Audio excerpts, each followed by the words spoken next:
കുട്ടി കോഴിക്കോടാണ് ചികിത്സയിലുള്ളത്. അതിന്റെ സജ്ജീകരണങ്ങളൊക്കെ മുന്നിലേക്ക് നടക്കുകയാണ്.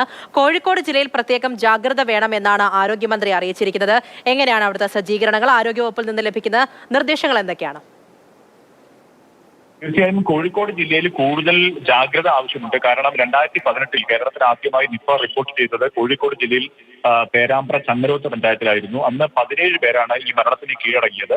അതായത് അന്ന് ഈ അന്താളിച്ചു നിൽക്കുന്ന സാഹചര്യം ഉണ്ടായിരുന്നു. വലിയ ഭയപ്പാടുണ്ടായിരുന്നു. കാരണം ആദ്യമായാണ് റിപ്പോർട്ട് ചെയ്യുന്നത്. എങ്ങനെ പ്രതിരോധിക്കണം, എങ്ങനെ ചികിത്സിക്കണം തുടങ്ങി ഇതിന്റെ ചികിത്സാ പ്രോട്ടോകോൾ ഉൾപ്പെടെയുള്ള കാര്യങ്ങളിൽ കേരളം ആ സമയത്ത് പെട്ടെന്ന് ഒരു ആശങ്ക ഉണ്ടാകുന്ന സാഹചര്യം ഉണ്ടായിരുന്നു. പക്ഷെ അന്ന് വളരെ കൃത്യമായ രീതിയിൽ പ്രതിരോധ പ്രവർത്തനം നടത്തി ആണ് അത് പിന്നീട് നിയന്ത്രിച്ചത്. പക്ഷേ 17 ജീവനുകൾ പൊലിഞ്ഞു. പിന്നീട് 2021-ലും 2023-ലും സമാനമായ രീതിയിൽ ഏകദേശം ജൂൺ ജൂലൈ മാസങ്ങളിലായി കോഴിക്കോട് നിപ്പ റിപ്പോർട്ട് ചെയ്യുന്ന സാഹചര്യം ഉണ്ടായി. അതുകൊണ്ട് തന്നെ എന്തുകൊണ്ട് കോഴിക്കോട് തുടർച്ചയായി ഉണ്ടാകുന്നതെന്ന് സംബന്ധിച്ച പഠനങ്ങളൊക്കെ നടത്തിയില്ല. പക്ഷേ അത് പിന്നീട് മുന്നോട്ട് പോയില്ല.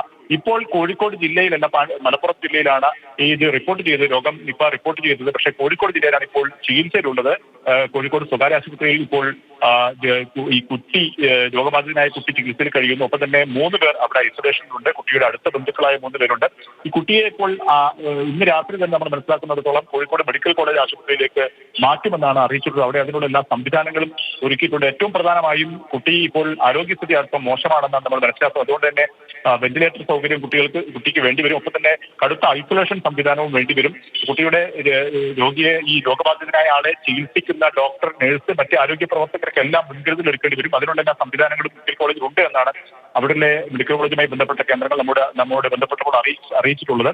പ്രധാനമായും കോഴിക്കോട് മെഡിക്കൽ കോളേജിന് ഞാൻ നേരത്തെ സൂചിപ്പിച്ചത് 2018-ലും ഉൾപ്പെടെയുള്ള ജില്ലകളിൽ 21-ലും 23-ലും ഒക്കെ കോഴിക്കോട് റിപ്പോർട്ട് ചെയ്യപ്പെട്ട സാഹചര്യത്തിൽ ഏത് രീതിയിൽ പ്രതിരോധ പ്രവർത്തനം നടത്തണം എന്നുള്ള കാര്യത്തിൽ മുൻപരിചയം കോഴിക്കോട് മെഡിക്കൽ കോളേജിലുണ്ട്. അതുകൊണ്ട് തന്നെ അത് ഈ ചികിത്സക്കും ഈ പ്രോട്ടോകോൾ ഏർപ്പെടുത്തുന്നതുമൊക്കെ അതിൽ ഗുണമാകുമെന്നാണ് നമ്മൾ മനസ്സിലാക്കുന്നത്. ഏറ്റവും പ്രധാനപ്പെട്ട കാര്യം ഞാൻ നേരത്തെ സൂചിപ്പിച്ചതുപോലെ കോഴിക്കോട് കൂടുതൽ ജാഗ്രത ആവശ്യമുണ്ട്.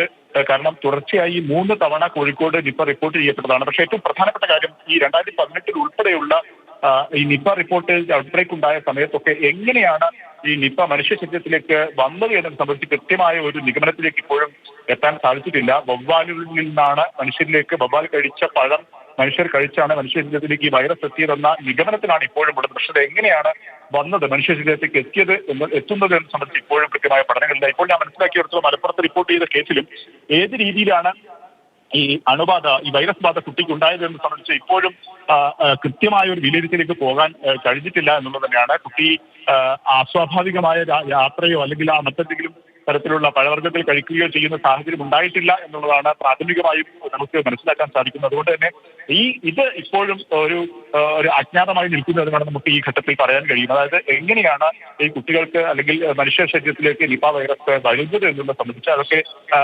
തുടർച്ചയായ പഠനങ്ങളൊക്കെ ആവശ്യമുള്ളതാണ്. പക്ഷേ പിന്നീടൊന്നും ആ രീതിയിലുള്ള പഠനങ്ങൾ ഉണ്ടായില്ല എന്ന് നമ്മൾ മനസ്സിലാക്കുന്നു. പക്ഷേ ഏതായാലും കോഴിക്കോട് ജില്ലയിൽ ഞാൻ നേരത്തെ സൂചിപ്പിച്ചതുപോലെ ഔട്ട്ബ്രേക്കുകൾ മുൻപുണ്ടായ ഒരു സാഹചര്യത്തിലും പ്രത്യേകിച്ചും ഈ കുട്ടി ഇപ്പോൾ ചികിത്സയിൽ കഴിയുന്ന സാഹചര്യത്തിലും കോഴിക്കോട് മെഡിക്കൽ കോളേജ് അതീവ ജാഗ്രതയുണ്ട്. ഒപ്പം തന്നെ കോഴിക്കോട് ജില്ലയിലും പ്രത്യേകിച്ചും ഈ ജൂൺ ജൂലൈ മാസങ്ങളിലാണ് നിപ്പ ഔട്ട്ബ്രേക്കുകൾ എല്ലാം ജില്ലയിൽ ഉണ്ടായത്. പക്ഷേ ജൂലൈ കഴിഞ്ഞ സാഹചര്യമുണ്ട്. പക്ഷേ എങ്കിൽ കൂടി കോഴിക്കോട് ജില്ലയിൽ അതീവ ജാഗ്രത പുലർത്തണമെന്ന നിർദ്ദേശം ഉണ്ടായിട്ടുണ്ട്. തീർച്ചയായും മുഹമ്മദ് ഷഹീദാണ് വിവരങ്ങൾ നൽകിയത്. 2018 ഒരുപക്ഷെ നമുക്ക് എല്ലാവർക്കും മറക്കാൻ പറ്റാത്തൊരു വർഷമായിരിക്കും. ആദ്യമായി നിപ്പ റിപ്പോർട്ട് ചെയ്തത് കോഴിക്കോട് ജില്ലയിലാണ്.